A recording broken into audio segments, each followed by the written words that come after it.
إن هذا القرآن يهدي للتي هي أقوم ويبشر المؤمنين الذين يعملون الصالحات أن لهم أجرا كبيرا. السلام عليكم ورحمة الله وبركاته. الحمد لله نحمده ونستعينه ونستغفره ونؤمن به ونتوكل عليه ونعوذ بالله من شرور أنفسنا ومن سيئات أعمالنا، من يهده الله فلا مضل له ومن يضلله فلا هادي له، ونشهد أن لا إله إلا الله وحده لا شريك له، ونشهد أن محمدا عبده ورسوله. أما بعد، سورة نساء کی آیت نمبر 155 سے آج ہم نے انشاءاللہ سٹارٹ کرنا ہے. جو کل کی آیتیں تھیں اس میں یہودیوں کا جو اللہ تبارک و تعالیٰ نے ان پر انعامات کیے اور ان کی جو نافرمانیاں تھیں جو کہ سورۃ بقرہ میں بھی ذکر آ چکے، ان کا ذکر تھا کہ اہل کتاب آپ سے تقاضا کرتے ہیں کہ آپ ان پر آسمان سے کتاب نازل کریں، اور ان لوگوں نے موسیٰ سے اس سے بھی بڑا تقاضا کیا تھا اور کہا تھا کہ اے موسیٰ ہمیں اللہ بالکل اپنے آنکھوں کے سامنے چاہیے. پھر ان کے ظلم کی وجہ سے کڑاکے کی بجلی ان پر آ پڑی. پھر ان کے پاس کھلی نشانیاں جانے کے بعد انہوں نے بچڑے کو معبود بنا لیا. پھر اس پر بھی ہم نے انہیں معاف کر دیا اور ہم نے موسیٰ کو کھلا غلبہ عطا کیا، اور ہم نے ان سے اقرار لینے کے لیے ان پر طور پہاڑ بلند کیا، اور ہم نے ان سے کہا شہر کے دروازے میں سجدہ کرتے ہوئے داخل ہو جاؤ، اور ہم نے ان سے کہا کہ ہفتے کے دن میں زیادتی نہ کرو، اور ہم نے ان سے پختہ عہد لیا. یہ تمام باتیں جو ہیں وہ کل ہم نے ڈسکس کی تھی کہ یہودیوں نے اللہ تبارک و تعالیٰ کی کہاں کہاں پہ کس کس طریقے سے نافرمانیاں کی. آج کی جو آیات ہیں وہ کیا ہیں؟ فَبِمَا نَقْضِهِمْ مِيثَاقَهُمْ وَكُفْرِهِمْ بِآيَاتِ اللَّهِ. پھر ہم نے ان پر لعنت کی اس لیے کہ انہوں نے اپنا عہد توڑا. وَقَتْلِهِمُ الْأَنْبِيَاءَ بِغَيْرِ حَقٍّ. سبحان اللہ، صرف عہد ہی نہیں توڑا، اللہ کی آیتوں کا انکار کیا اور نبیوں کو ناحق قتل کرتے رہے. وَقَوْلِهِمْ قُلُوبُنَا غُلْفٌ. اور انہوں نے کیا کہا کہ ہمارے دل جو ہیں وہ تو پردوں میں ہیں. بل طبع اللہ علیہا، بلکہ اللہ نے بکفرہم، ان کے کفر کی وجہ سے، طبع اللہ علیہا بکفرہم، ان کے کفر کی وجہ سے کیا کیا؟ ان کے دلوں پر مہر لگا دی. فلا یؤمنون الا قلیلا. چنانچہ وہ ایمان نہیں لاتے مگر تھوڑے سے ہی لوگ ہیں جو ایمان لاتے ہیں. وبکفرہم وقولہم علی مریم. اور ہم نے ان پر لعنت کی ان کے کفر کی وجہ سے، اور مریم پر بہت بڑا بہتان لگانے کی وجہ سے ان پر ہم نے لعنت کر دی. اور جو ہے کیا ہوا؟ جب ہم نے ان کے اوپر لعنت کر دی ان کے کفر کی وجہ سے، اور حضرت مریم علیہ السلام کے اوپر جو بہت بڑا انہوں نے بہتان لگایا تھا اس وجہ سے، وَقَوْلِهِمْ إِنَّا قَتَلْنَا الْمَسِيحَ عِيسَى ابْنَ مریم، اور ان کے یہ کہنے کی وجہ سے، یہ سب آپ دیکھیے کہ لعنت ان کے اوپر جو ہوئی وہ اب اس کی وجوہات بیان ہو رہی ہیں. وَقَوْلِهِمْ إِنَّا قَتَلْنَا الْمَسِيحَ عِيسَى ابْنَ مریم، اور ان کے کہنے کی وجہ سے کہ ہم نے مسیح عیسیٰ بن مریم اللہ کے رسول کو قتل کیا ہے. وَمَا قَتَلُوهُ وَمَا صَلَبُوهُ وَلَكِنْ شُبِّهَ لَهُمْ. حالانکہ انہوں نے قتل نہ کیا تھا، نہ انہیں سولی پر چڑھایا تھا، بلکہ انہیں شبے میں ڈال دیا گیا تھا. وَإِنَّ الَّذِينَ اخْتَلَفُوا فِيهِ لَفِي شَكٍّ مِّنْهُمْ. اور بے شک جنہوں نے عیسیٰ کے بارے میں اختلاف کیا وہ ضرور ان کے متعلق شک میں ہیں. مَا لَهُمْ بِهِ مِنْ عِلْمٍ إِلَّا اتِّبَاعَ الظَّنِّ. ان لوگوں کے پاس ان کے بارے میں کوئی علم نہیں سوائے گمان کی پیروی کرنے کے. وَمَا قَتَلُوهُ يَقِينًا. اور انہوں نے یقیناً انہیں قتل نہیں کیا. بل رفع اللہ الیہ. بلکہ اللہ نے انہیں اپنی طرف اٹھا لیا. وکان اللہ عزیزا حکیما. اور اللہ بڑا زبردست بہت حکمت والا ہے. وَإِن مِّنْ أَهْلِ الْكِتَابِ إِلَّا لَيُؤْمِنَنَّ. اور اہل کتاب میں سے کوئی بھی ایسا نہ بچے گا جو عیسیٰ علیہ السلام پر ان کی بھی من قبل موت ہی، ان کی موت سے قبل ایمان نہ لے آئے. وَيَوْمَ الْقِيَامَةِ يَكُونُ عَلَيْهِمْ شَهِيدًا، اور قیامت کے دن وہ ان سب پر گواہ ہوں گے۔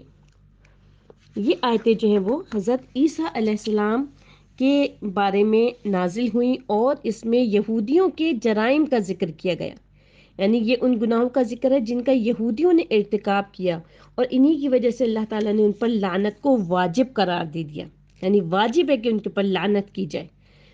اور صرف یہی نہیں بلکہ انہیں ہدایت سے محروم کر دیا۔ انہوں نے اس عہد پیمان کو توڑا تھا جو اللہ تعالیٰ نے ان سے لیا تھا، اور اللہ تعالیٰ کی آیات کے ساتھ کفر کیا۔ تو آیات سے جو مراد ہے وہ کیا ہے؟ جو اللہ تعالیٰ نے دلائل بھیجے تھے، جو ان کے لیے برہان کہتے ہیں معجزے کو، جو معجزے دیے۔ تو جو اتنے ابھی ہم نے کچھ کی تفصیل کل سنی تھی، اور یہی سارے وہ تھے جو ڈیٹیل میں سورۃ بقرہ میں گزر چکے ہیں، تو جن کا انہوں نے انبیاء کرام کے ساتھ جو ہے وہ مشاہدہ بھی کیا، دیکھا بھی۔ تو اب آگے اللہ تعالیٰ کیا کرے؟ وَقَتْلِهِمُ الْأَنْبِيَاءَ بِغَيْرِ حق، اور ان کے انبیاء کو ناحق مار ڈالنے کی وجہ سے، یعنی انبیاء کو جو ہے وہ ناحق مار ڈالتے تھے، بغیر کسی جرم کے جو ہے وہ ان کو قتل کر دیتے۔ پتہ نہیں کتنے نبیوں کو جو ہے ان یہودیوں نے قتل کیا، ٹھیک ہے۔ تو وہ تو اللہ تبارک و تعالیٰ نے ان کے اس میں اسی طریقے سے موت لکھی تھی۔ نبی کریم صلی اللہ علیہ وسلم کو بھی جیسے کہ ہم جب تاریخ کے اوراق پر لگتے ہیں تو ہمیں پتہ چلتا ہے کہ نبی کریم صلی اللہ علیہ وسلم کو بھی کتنی مرتبہ جو ہے وہ انہوں نے اس طرح کے کوششیں کی، کبھی زہر ملا کر، کبھی ان کا اوپر سے پتھر گرانے کی کوشش کی، اللہ تبارک و تعالیٰ ان کو خبردار کر دیتا تھا، ٹھیک ہے نا۔ تو اس طریقے سے یعنی ان کی پوری کوشش کیا تھی کہ جس طریقے سے ہم پہلے بھی انبیاء کو مارتے رہے ہیں، اب ان کو بھی نعوذ باللہ جو ہے وہ ان کو قتل کر دیں گے۔ تو ان کے جرائم کی جو کثرت تھی اور انبیاء کے بارے میں جو ان کی جرات تھی، وہ اس حد تک بڑھ گئی تھی کہ ایک باقاعدہ بڑی جماعت تھی جس کو انہوں نے قتل کر دیا، جن کو انہوں نے شہید کر دیا۔ قولہم کیا تھا ان کا؟ بات کیا تھی؟ کیا کہتے تھے وہ اپنے متعلق؟ قلوبنا غلف، کہ جو ہے ہمارے جو یہ ہم کر رہے ہیں نا، ہمارے دل جو ہیں وہ تو پردوں میں پڑے ہوئے ہیں، یعنی ہمارے دل پردوں میں، غلف کے معنی ہوتے ہیں پردے۔ یہ ایسے ہی ہے جیسے کہ مشرکوں نے کہا تھا نا وقالوا قلوبنا فی اکنۃ مما تدعون الیہ، اور انہوں نے کہا کہ تو جس کی طرف ہمیں بلا رہا ہے ہمارے دل تو اس سے پردے میں ہے، یعنی ہمارے دلوں پر تو پردہ اللہ تبارک و تعالیٰ نے ڈالا ہوا ہے۔ تو جو ہے وہ اسی لیے جو ہے ہم جو ہے اب یہ دیکھیے کہ ان کی کتنی جرت تھی کہ رسولوں کو بھی قتل کیا، اور اس کے بعد جو ہے فخر سے اظہار بھی کر رہے ہیں، ٹھیک ہے نا۔ یعنی اتنا جو ہے وہ قتل کرنے کے بعد جو ہے وہ کیا کرتے تھے؟ فخر سے جو ہے وہ اظہار کرتے تھے، اور اس بات پہ کہ جو ہے وہ ہمارے دل جو ہے وہ تو پردوں میں ہے، ان کو تو کچھ ہو ہی نہیں سکتا۔ تو اللہ تعالیٰ نے کیا فرمایا؟ بل طبع اللہ علیہ بکفرہم، بلکہ ان کے کفر کے سبب اللہ نے ان پر مہر لگا دی، یعنی کہ انہوں نے جو یہ عذر پیش کیا ہے کہ ان کے دل ایسے یاد نہیں رکھ سکتے جو وہ کہتا ہے کیونکہ وہ پردے میں ہے، تو اس کے جواب میں اللہ تعالیٰ نے فرمایا نہیں، بلکہ ان کے کفر کے سبب اللہ تعالیٰ نے ان کے دلوں پر مہر لگا دی ہے، ٹھیک ہے۔ فلا یؤمنون الا قلیلا، تو یہ کم ہی ایمان لے کر آتے ہیں، یعنی ان کے دل کفر اور سرکشی اور قلت ایمان کے عادی ہو چکے ہیں۔ تو بہت کم لوگ ہیں جو کہ یہودیت سے جو ہے وہ انکار کر کے اور پھر ایمان کی طرف آتے ہیں۔ پھر ایک اور کیا چیز تھی کہ حضرت مریم علیہ السلام پر بہتان اور حضرت عیسیٰ علیہ السلام کے قتل کا دعویٰ۔ تو اس آیت میں اللہ تعالیٰ نے کیا فرمایا؟ وَبِكُفْرِهِمْ وَقَوْلِهِمْ عَلَى مَرْيَمَ بُهْتَانًا عَظِيمًا، اور ان کے کفر کے سبب اور مریم علیہ السلام پر ایک بہتان عظیم باندھنے کے سبب جو ہے وہ انہوں نے، یعنی جو یہاں پر جو حضرت مریم پر جو بہتان کا جو ذکر کیا ہے اللہ تبارک و تعالیٰ نے، وہ کیا ذکر ہے کہ انہوں نے جو ہے حضرت مریم پر کس چیز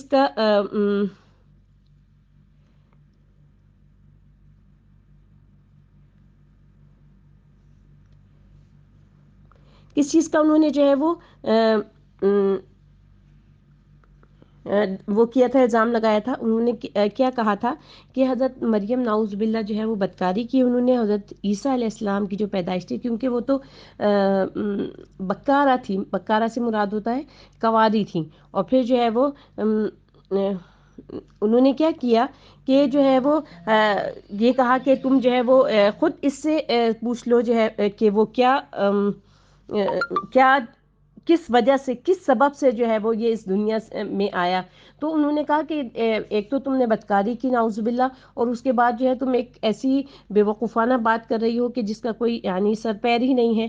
تو انہوں نے جو ہے وہ حضرت عیسیٰ علیہ السلام کے اوپر بہتان لگایا بدکاری کا. ٹھیک ہے، تو اس طرح سے جو ہے وہ بڑے بڑے بہتان لگائے کہ جو ہے وہ نعوذ باللہ انہوں نے زنا کیا تھا، اور اس زنا کے نتیجے میں حضرت عیسیٰ علیہ السلام پیدا ہو گئے. اور بلکہ بعض یہودیوں نے تو اتنی حد کر دی تھی کہ انہوں نے کیا کہا کہ حضرت مریم علیہ السلام نے زنا بھی جو کیا تو وہ حیض کی حالت میں کیا تھا، یعنی ان کو مینسس تھے اس حالت میں.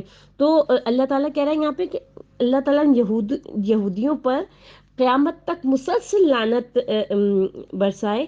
کہ کیا کہا انہوں نے، وَقَوْلِهِمْ إِنَّ قَتَلْنَا الْمَسِيحَ عِيسَى ابْنَ مَرْيَمَ رَسُولَ اللَّهِ. پہلے کیا ہے کہ مریم جو حضرت مریم علیہ السلام تھی ان کے اوپر جو ہے وہ بہتان لگایا، اور اس کے بعد کیا کہا کہ ہم نے مریم کے بیٹے عیسیٰ علیہ السلام جو کہ اللہ تعالیٰ کے پیغمبر تھے ان کو ہم نے قتل کر دیا. یعنی یہ شخص جو اپنے لیے اس منصب رسالت کا مدعی تھا اور واقعی وہ رسول بھی تھا، تو ہم نے اسے قتل کر دیا.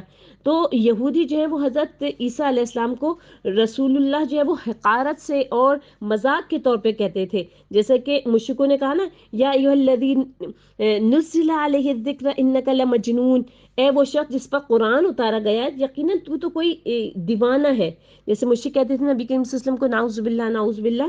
تو اسی طریقے سے جب وہ رسول اللہ کہتے تھے نا حضرت عیسیٰ علیہ السلام کو، تو ایسے مذاق اڑانے کے طور پہ اور حقارت کے طور پہ کہ جو ہے وہ تم جو ہے وہ رسول تو نہیں ہو. لیکن اب یہاں پہ کیا کہا جا رہا ہے کہ یہودیوں کو اللہ تبارک و تعالیٰ نے اپنی لعنت بھی ہوئی ان کے اوپر، اور اللہ تبارک و تعالیٰ کی ناراضگی بھی ہوئی، اور غضب بھی ہوا، اور عتاب بھی ہوا. ٹھیک ہے، تو اللہ تعالیٰ نے جب حضرت عیسیٰ ابن مریم کو روشن دلائل اور ہدایت کے ساتھ مبعوث فرمایا تھا، تو انہوں نے نبوت اور آپ کے زبردست قسم کے جو معجزات تھے اس سے جو ہے وہ ان کو حسد ہو گیا تھا. جیسے ابھی ہم نے پیچھے پڑھا نا کہ ہر نبی سے ان کو کسی نہ کسی بات پہ حسد ہو جاتا تھا. تو ان کو کس بات پہ حسد ہوا؟ اس بات پر کہ ان کو جو ہے نبوت کیوں مل گئی، اور ان کو جو ہے وہ اتنے زبردست قسم کے معجزات کیسے مل گئے. اچھا، اب یہ جو معجزات تھے جو اللہ تبارک و تعالیٰ نے آپ کو یہ عطا کیے تھے، وہ کیا تھے کہ جو کوئی بھی اندھا ہوتا نا بائی برتھ جو ہے وہ بلائنڈ ہوتا تھا، اس کے وہ صرف حضرت عیسیٰ علیہ السلام جو ہے آنکھوں کے اوپر ہاتھ رکھتے تھے اور وہ جو ہے اس کی آنکھیں بالکل روشن ہو جاتی تھی جیسے کہ ایک نارمل دیکھنے والا انسان ہوتا ہے. اللہ تعالیٰ نے آپ کو جو ہے یہ معجزہ دیا تھا. پھر اسی طریقے سے برص اور جذام، یہ ایک ایسی بیماریاں ہیں جو کہ انتہائی جو ہے وہ خطرناک قسم کی بیماری ہوتی ہے، اور آج تک جو ہے وہ دنیا میں ان کا کوئی بہت زیادہ علاج نہیں دریافت ہوا آج تک بھی. جو برس کے جو مریض ہوتے ہیں، آپ نے بھی دیکھا ہوگا کچھ لوگ ہوتے ہیں ان کا چہرہ جو ہوتا ہے اور جسم کے مختلف حصے جو ہوتے ہیں وہ وائٹ سے ہو جاتے ہیں، بہت زیادہ وائٹ ہوتے ہیں، اور کہیں سے وہ بلیک جیسے ان کی عام جلد ہوتی ہے وہ ویسے ہی ہوتی ہے. تو یہ برس کی بیماری ہوتی ہے، اس میں جو ہے اکثر لوگوں کو تکلیف بھی بہت شدید ہوتی ہے. ایسے جذام کی بھی بہت شدید قسم کی بیماری ہوتی ہے. تو جس طریقے سے اللہ تبارک و تعالیٰ نے ہر نبی کو اس کی قوم کے مطابقت سے کتاب نازل کی تھی، یا اس کی شریعت جو ہے وہ اسی کے مطابق سے تھی. اسی طریقے سے جو معجزے عطا کیے گئے تھے نا، وہ معجزے بھی اسی قوم کے مطابقت سے اللہ تعالیٰ نے عطا کیے کہ اس قوم میں جس چیز کا سب سے زیادہ جو ہے وہ رواج ہوتا تھا، یا جس چیز کو بہت زیادہ جو ہے وہ لوگ پراؤڈ فیل کرتے تھے کہ ہاں ہمارے پاس اس بات کا علم ہے. جیسے کہ جو مشرکین مکہ تھے وہ اپنے آپ کو عربی کہتے تھے، یعنی زبان دانی پہ بہت زیادہ پراؤڈ فیل کرتے تھے. اسی طریقے سے جو حضرت موسیٰ علیہ السلام کی جو قوم تھی وہ لوگ جادوگری پہ بہت زیادہ پراؤڈ فیل کرتے تھے، تو ان کو اسی طرح سے معجزے دیے. تو حضرت عیسیٰ علیہ السلام کو طب کے لحاظ سے اس زمانے میں طب میں جو ہے وہ میڈیکل میں جو ہے بہت زیادہ ترقی تھی، تو وہ اسی حساب سے اللہ تعالیٰ نے ان کو کیا معجزے دیے تھے. ایک تو مادر ذات کو جو ہے وہ شفا یاب کر دیتے تھے، پھر برص اور جذام کے مریضوں کا علاج کیا کرتے تھے. پھر اس کے ساتھ ساتھ اور کیا چیز تھی کہ مردوں کو زندہ کر دیا کرتے تھے. یعنی یہ والا معجزہ جو ہے وہ آپ دیکھیں کسی نبی کو بھی نہیں آتا. ہر معجزہ جس نبی کو ملا وہ اسی نبی کو ہی ملا بس. تو یہ مردے جو ہے وہ حضرت عیسیٰ علیہ السلام کے کئی معجزہ تھا کہ وہ مردوں کو بھی زندہ کر دیا کرتے تھے. پھر اسی طریقے سے مٹی سے جو ہے وہ پرندے کی شکل بناتے تھے. یعنی جیسے کہ ہم مٹی لیں، ایک جو مٹی ہوتی ہے نارمل، اور اس سے جو ہے وہ کوئی بھی شیپ بنائے، پھر وہ اس میں پرندے کی شکل بناتے تھے، جو بھی شیپ بنا کے اس میں بس اپنی پھونک مارتے تھے، تو اس میں جو ہے وہ اللہ تعالیٰ کے حکم سے وہ پرندہ بن جاتا تھا، باقاعدہ جان والا پرندہ، اور اڑنا شروع کر دیتا تھا. وہ اس طریقے سے ہو جاتا تھا، یعنی اسے اڑتے ہوئے آنکھوں سے دیکھا جا سکتا تھا، اور یہ کوئی جادو نہیں ہوتا تھا بلکہ وہ حقیقت میں اڑ رہا ہوتا تھا. اس کے علاوہ بھی جو ہے وہ کئی معجزات تھے جن سے اللہ تعالیٰ نے آپ کو سرفراز فرمایا، اور جن کا آپ کے ہاتھوں سے ظہور ہوا. لیکن یہ اس سب ہونے کے باوجود یہودیوں نے جو ہے وہ آپ کی تکذیب کی، مخالفت کی، اور ہر ممکن طریقے سے جو ہے وہ آپ کو ایذا پہنچانے میں جو پوری وہ ان کی کوشش ہوتی تھی کہ کوئی ایسا طریقہ نہ چھٹے جس سے کہ آپ کو تکلیف نہ پہنچے. تو جس کی وجہ سے یہ جو اتنی تکلیفیں ہوتی تھیں، اس وجہ سے حضرت عیسیٰ علیہ السلام ان کے ساتھ مل کر کسی ایک شہر میں جو ہے سکونت اختیار نہیں کر پائے تھے، بلکہ وہ اپنی والدہ کے ہمراہ اکثر جو ہے وہ ایک جگہ سے دوسری جگہ منتقل ہوتے رہتے تھے. مگر یہودی جو ہے وہ اس کے باوجود بھی خاموش نہ رہے. انہوں نے اس وقت کے جو دمشق کے بادشاہ کے پاس آپ کی شکایت کی. وہ جو اس وقت کے جو بادشاہ تھے، حالانکہ یہ بیچارے سفر کرتے رہتے تھے اسی وجہ سے کہ وہ اتنی تکلیفیں دیتے تھے یہودی، تو جو دمشق کے بادشاہ تھے تو اس کے بعد شکایت کی کہ یہ جو شخصیت ہے نا، عیسیٰ ابن مریم، یہ جو ہے نا یہ مشرک بھی ہے اور ستارہ پرست ہے. اور یعنی یہ جو بادشاہ کے پاس بڑی زبردست قسم کی شکایت کی. یہ جو بادشاہ تھا نا، یہ جو ہے وہ یعنی ظاہر ہے یہ بھی کوئی جو حضرت عیسیٰ جو دین لے کر آئے تھے تو اس کے اوپر نہیں تھا، اور جو ہے یہ خود بھی جو ہے وہ مجوسیوں میں شامل تھا. تو اس کی قوم کے لوگوں کو جو ہے وہ یونان کہا جاتا تھا، جو اس کی یہ جو بادشاہ تھا نا دمشق کا. تو یہودیوں نے اس بادشاہ کے پاس جو ہے آپ علیہ السلام کی شکایت کر دی، اور کیا کہا کہ بیت المقدس میں ایک ایسا شخص ہے جو لوگوں کو فتنے میں مبتلا کر کے گمراہ کر رہا ہے. آپ لوگ کو یاد ہے نا کہ جب ہم نے سورۃ بقرہ میں پڑھا تھا کہ حضرت مریم علیہ السلام کو جو ہے وہ نظر مانی تھی ان کی والدہ نے، اور اس کے بعد جو ان کو بیت المقدس میں جو ہے وہ اس کی خدمت کے لیے جو ہے وقف کر دیا تھا. تو حضرت مریم تو بیت المقدس میں ہی رہتی تھی، ٹھیک ہے. تو حضرت زکریا علیہ السلام جو تھے، جو ان کے خالو تھے، وہ ان کی کفالت کرتے تھے، ٹھیک ہے. اب جو ہے وہ یہ جو حضرت عیسیٰ علیہ السلام جب ان کی جو ہے وہ جوانی ہوئی، اور جو ہے وہ یہ لوگوں کو تبلیغ کرتے رہتے تھے، جس وقت بھی تبلیغ کرتے تھے تو یہ یہودی جو ہے وہ پیچھے لگ جاتے تھے. جب انہوں نے دیکھا کہ ہمارا، آپ کو پتا کہ جب ان کے پاس اللہ تعالیٰ نے اتنا زبردست قسم کا معجزہ دیا تھا، تو وہ جو ہے اس معجزے کی وجہ سے لوگوں میں مقبول ہونا شروع ہوئے. اب یہودیوں کو جو ہے وہ اس چیز سے بڑی جیلسی فیل ہوئی کہ یہ اس کی مقبولیت تو بڑھتی جا رہی ہے. تو پھر انہوں نے جا کے جو ہے وہ جو بادشاہ وقت تھا اس سے شکایت کر دی، انہوں نے ان کی کہ جو ہے وہ ایک شخص ہے جو کہ فتنے میں مبتلا کر رہا ہے، گمراہ کر رہا ہے، اور بادشاہ کی رعایا کو خراب کر رہا ہے. تو بادشاہ یہ سن کر بہت ہی سخت ناراض ہوا، اور اس نے بیت المقدس میں اپنا جو نائب تھا اس کو لکھا کہ اس شخص کو گرفتار کر کے پھانسی پر چڑھا دو، اور سر پر جو ہے وہ کانٹوں کا تاج رکھ دو، اور لوگوں کو اس کی عزت رسانی سے محفوظ کرو. تو جب بیت المقدس کے نگران کو بادشاہ کا یہ خط ملا تو اس نے اس حکم کی اس طرح سے تعمیل کی کہ وہ یہودیوں کی ایک جماعت کے ہمراہ ان کے گھر گیا، یعنی حضرت عیسیٰ علیہ السلام، جس میں حضرت عیسیٰ علیہ السلام اپنے اصحاب کی ایک جماعت کے ساتھ سکونت پذیر تھے. آپ کے ان اصحاب کی تعداد 12 یا 13 یا 17 بیان کی جاتی ہے. یعنی جو لوگ ایمان لے کر آئے تھے حضرت عیسیٰ علیہ السلام پر، ان کی جو تعداد ہے وہ کتنی بیان کی جاتی ہے کہ وہ 12 تھی یا 13 تھی یا 17 تھی، ٹھیک ہے. تو جو ہے وہ اس تعداد کے مطابقت سے 12 13 یا 17 جو ان کی تعداد تھی، تو ایک دن ایسا ہوا، یعنی اس وقت میں یہ حضرت عیسیٰ علیہ السلام جو ہے یہاں موجود تھے، ٹھیک ہے.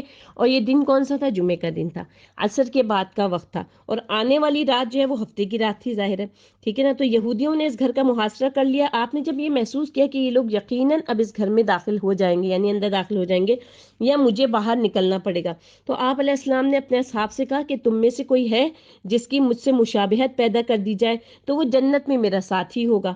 اس کے لیے ایک نوجوان اٹھا، مگر آپ نے محسوس فرمایا کہ وہ کم عمر ہے، اس لیے آپ نے یہ بات 2-3 بار دہرائی مگر ہر دفعہ وہی نوجوان اٹھا تو آپ نے فرمایا ہاں تم ہی اس لائق ہو. تو اس پر اللہ تعالیٰ نے حضرت عیسیٰ علیہ السلام کی مشابہت ڈال دی، جس کی وجہ سے وہ بالکل حضرت عیسیٰ علیہ السلام ہی کی طرح معلوم ہوتا تھا. پھر اس مکان کی چھت میں ایک روشن دان کھول دیا گیا اور حضرت عیسیٰ علیہ السلام پر اونگ طاری کر کے آپ کو آسمان پر زندہ اٹھا لیا گیا، جیسے کہ اللہ تعالیٰ نے فرمایا اذ قال اللہ یا عیسیٰ انی متوفیک و رافعک الیہ.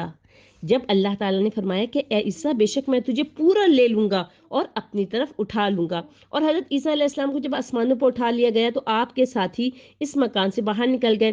یہودیوں نے جب اس نوجوان کو دیکھا جسے حضرت عیسیٰ علیہ السلام کے مشابہ بنا دیا گیا تھا تو انہوں نے سمجھا کہ یہی عیسیٰ علیہ السلام ہے. چنانچہ انہوں نے رات کے وقت انہیں پکڑ کر پھانسی پر چڑھا دیا اور سر پر کانٹوں کا تاج رکھ دیا. یہودیوں نے اظہار کیا کہ انہوں نے آپ کو پھانسی دیے جانے کی پوری کوشش جو کی تھی تو اس پر انہیں بڑا فخر تھا. اب جہالت اور عقل کی کمی کی وجہ سے بعض عیسائیوں نے بھی یہودیوں کی اس بات کو صحیح تسلیم کر لیا. البتہ ان لوگوں نے اسے صحیح تسلیم نہیں کیا جو اس وقت اس گھر میں حضرت عیسیٰ علیہ السلام کے ساتھ تھے، کیونکہ انہوں نے تو آپ کے آسمان پر اٹھائے جانے کا خود سے مشاہدہ کیا تھا. ان کے علاوہ باقی عیسائیوں کا وہی خیال تھا جو یہودیوں کا خیال تھا کہ جن کو پھانسی دی گئی ہے وہ حضرت عیسیٰ علیہ السلام ہی ہیں. حتیٰ کہ انہوں نے کیا کیا کہ انہوں نے ذکر کیا ہے کہ ان کی پھانسی پر لٹکتی ہوئی لاش کے نیچے بیٹھ کر حضرت مریم علیہ السلام روئی بھی تھیں. یہ بھی بیان کیا جاتا ہے کہ اس مصلوب شخص نے اس وقت حضرت مریم علیہ السلام سے بات بھی کی تھی. اللہ تعالیٰ عالم. یہ سب کچھ اللہ تعالیٰ کی طرف سے اپنے بندوں کا امتحان تھا، اس میں بڑی حکمت بھی تھی. تو اللہ تبارک و تعالیٰ نے کیا کیا کہ یہ چیز تھی وما قتلوہ یقینا، یعنی ان کو ایسا لگا، انہوں نے محض گمان کیا کہ جو ہے وہ ان کو جو ہے اللہ تبارک و تعالیٰ نے یقیناً جو ہے وہ یہ جو صلیب بنائی جاتی ہے یہود عیسائیوں کی طرف سے، وہ صلیب اصل میں وہی چیز ہے جس پہ کہ وہ سمجھتے ہیں کہ جو ہم نے حضرت عیسیٰ کو نعوذ باللہ پھانسی دی تھی یہ وہی والی صلیب ہے. ٹھیک ہے، اور اسی کو جو ہے وہ سمجھتے ہیں کہ ہم نے جو ہے وہ بہترین. اچھا، اب اس سلسلے میں ایک اور روایت بھی ہے، وہ انشاءاللہ جو ہے وہ بھی کافی اس کی ڈیٹیل ہے کہ جو جس شخص کو پھانسی دی گئی تھی وہ شخص کون تھا. تو انشاءاللہ جو ہے وہ کل ہم اس ٹاپک کو جو ہے وہ لے کر آگے بڑھیں گے انشاءاللہ. اللہ تبارک و تعالیٰ سے دعا ہے کہ اللہ تبارک و تعالیٰ ہمیں اس چیز کے اوپر پکا یقین دے دے کہ جو جو کچھ نبیوں کے ساتھ ہوا، جو جو نبی آئے، جو جو کتابیں لے کر آئے، جو جو براہین لے کر آئے، پہلے تو ہمارا پکا یقین اس چیز کے اوپر ہو، اور اس کے بعد جو ہمارے نبی صلی اللہ علیہ وسلم جو سنتیں لے کر آئے ہم اس کے اوپر عمل کرنے والے بن جائیں. ہمارا عمل جو ہے یعنی جیسے کہ حضرت عیسیٰ کے اور حضرت موسیٰ کے حواری تھے، ہم ان کی طرح نہ ہوں، بلکہ ہم جو ہے وہ نبی کریم صلی اللہ علیہ وسلم کے ان اصحاب کی طرح سے ہو جائیں جو کہ آنکھیں بند کر کے دریا میں کود جاتے تھے.